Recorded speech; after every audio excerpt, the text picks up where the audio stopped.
assistants, bonsoir. Vous avez droit à la vérité de ce qui s'est passé à Vannes, où de pacifiques assises bretonnes sur l'immigration se sont vues agressées, assiégées par une quarantaine d'islamistes. Environ 150 personnes avaient assisté tout l'après-midi de samedi à Vannes, à l'intérieur d'un hôtel, à une conférence-débat sur l'immigration avec des points de vue différents, des identitaires, des européistes, des nationalistes bretons et des républicains jacobins que je représentais. En fin d'après-midi, vers 18h30, on nous signale qu'une quarantaine de salafistes reconnaissables, avec notamment leur barbe, leur accoutrement vestimentaire, sont en train de s'installer, sont en train d'arriver devant l'hôtel et menacent celui-ci et ses occupants. On ne le sait pas encore, mais ces islamistes, dont le télégramme de lundi matin dit qu'ils étaient venus discuter parce que choqués, étaient arrivés pour discuter avec des lacrymos, des pierres et des matraques. C'est ce qu'on appelle une négociation musclée, comme on le verra un petit peu plus tard lors de la confrontation des deux. Calmez-vous les mecs,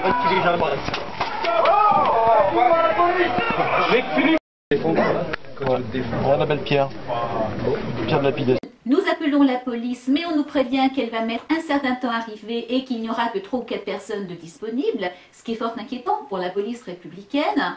Donc tous les hommes qui étaient présents dans la salle vont rejoindre le service d'ordre prévu depuis tout l'après-midi pour essayer de protéger les occupants de l'hôtel, c'est-à-dire les clients normaux, les spectateurs des assises et l'hôtel lui-même, parce qu'on a peur de caillassage, on a peur d'une entrée brutale et agressive, on a peur que des voitures soient brûlées, on ne sait absolument pas ce qui risque de se passer.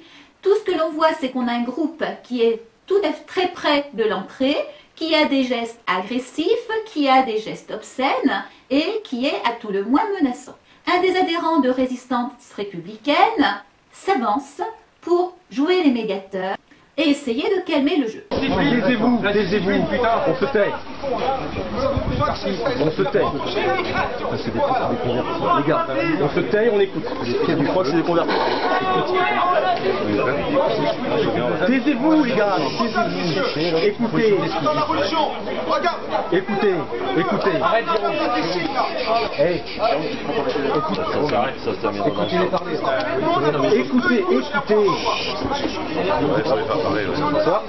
a pas de mal.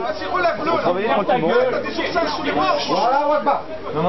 Notre médiateur nous dira après coup que effectivement ces islamistes étaient venus parce qu'ils n'acceptent pas qu'on critique leur religion. Évidemment, c'est très angoissant, c'est très inquiétant parce qu'on y revient une fois de plus.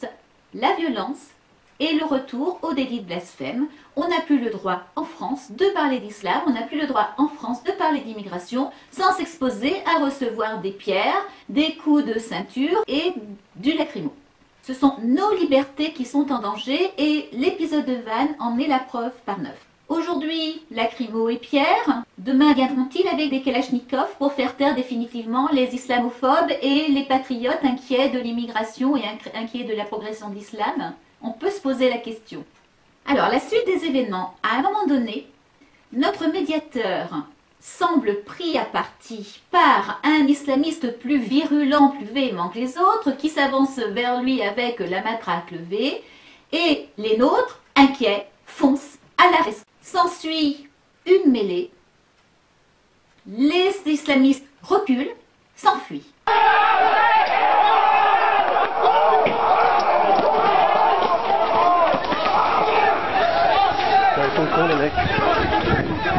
C'est un mouvement extraordinaire, c'est un moment extraordinaire parce que nous avons l'union sacrée des patriotes.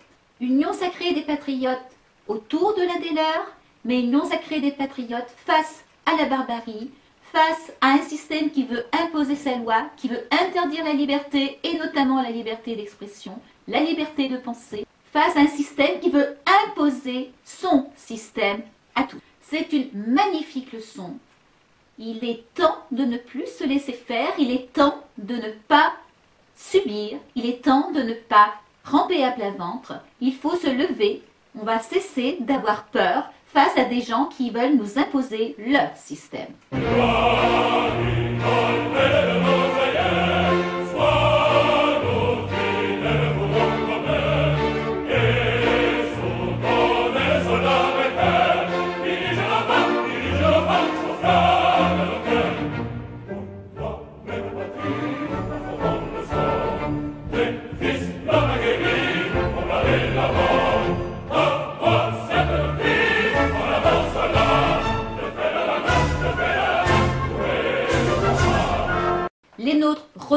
à nouveau protéger l'hôtel. La police arrive sur ces entrefaites et se met effectivement au milieu des islamistes et des nôtres.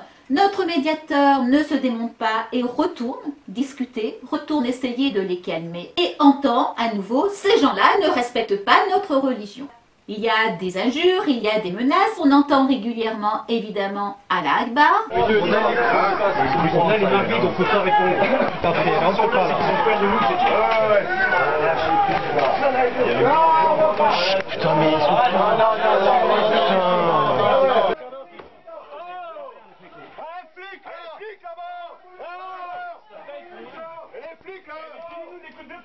ils sont pas nombreux, attends, les deux. Sortez pas, les mains vides, quoi, sortez pas. Des démocrates, sortez les filmer, là, il y a pas servi de filmer, là. Ok, ok, pas participer. Ah, c'est là, je te cherche. Oui. Voilà, ce mec, il est pas là pour la peine. Ils sont pas nombreux. Comment ils ont su? Putain, j'aurais dû prendre une bouteille de non, mais les gauchistes, ils ont collé partout, là. Ouais, mais comment ils l'ont su? Il y a des femmes... Les gauches, ils ont pas dans la région, les gauches, ils sont juste, ils n'ont pas de cul pour venir. Les gauches, ils ont oui, ça veut dire que voilà. Nous sommes tous connus, de toute façon. Ah oui, ça veut dire... Non, regardez les victimes. Les agresseurs.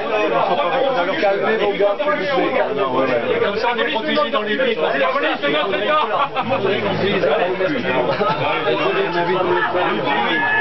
Allez, reculez les gars, reculez s'il vous plaît. La police nous demande de reculer. Mais s'il faut qu'on aille au travers, mais reculez s'il vous plaît. C'est bon, c'est bon. On voit tout de suite que...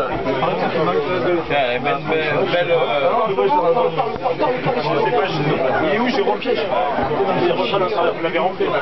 Alors, cet événement peut paraître mineur, mais il est important pour 3 raisons. La première, c'est que tout l'après-midi, il y a eu des échanges très vifs, parfois agressifs, entre quelques participants et notamment entre les nationalistes bretons et les républicains jacobins, les premiers accusant les seconds d'avoir colonisé la terre bretonne. Et face à l'agression islamiste, tous d'un seul coup, sans savoir qui est qui, côte à côte, européistes, identitaires, nationalistes bretons, républicains, jacobins, au coude à coude, dans une fraternité extraordinaire, se lèvent et font bloc et disent non.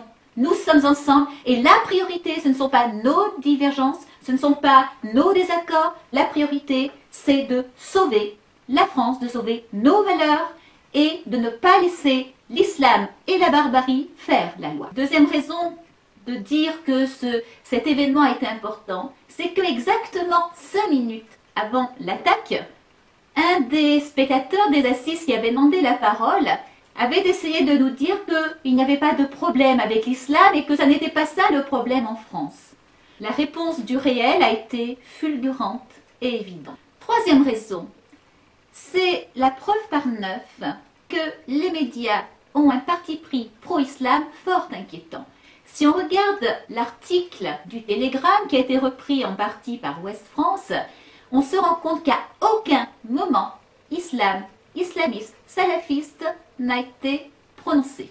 L'article est particulièrement mensonger et manipulateur. Il parle d'habitants du quartier de Kergado. Il parle de jeunes vannetés choqués qu'une telle réunion puisse se tenir à Vannes.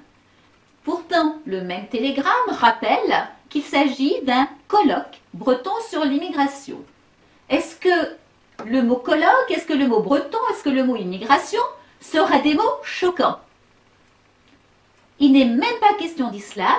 Or, le télégramme fait comme si le fait de parler d'immigration pouvait être conçu comme une provocation, voire une agression, envers des jeunes du quartier de Kerkado. On ne peut donc plus, en France, débattre sur l'islam, on l'avait vu à plusieurs reprises ces dernières années, mais même sur l'immigration, on ne peut plus débattre sur l'immigration sans que des islamistes viennent dire « vous vous attaquez à notre religion ».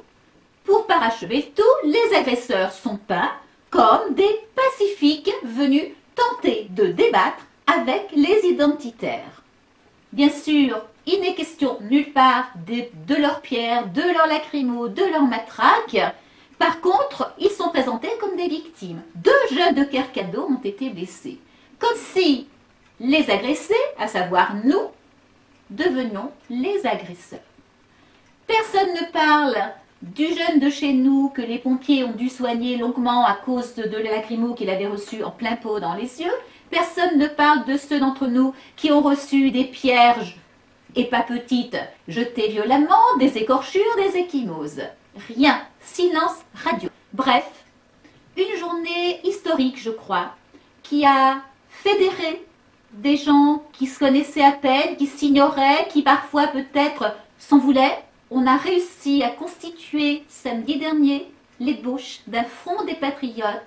Et je crois que ce front de patriotes ne va faire que s'enfler, se développer, parce que c'est notre seule façon de lutter contre le danger immense qui nous menace, qui est véhiculé par l'islam et qui est la perte de la liberté d'expression, la perte de nos libertés fondamentales.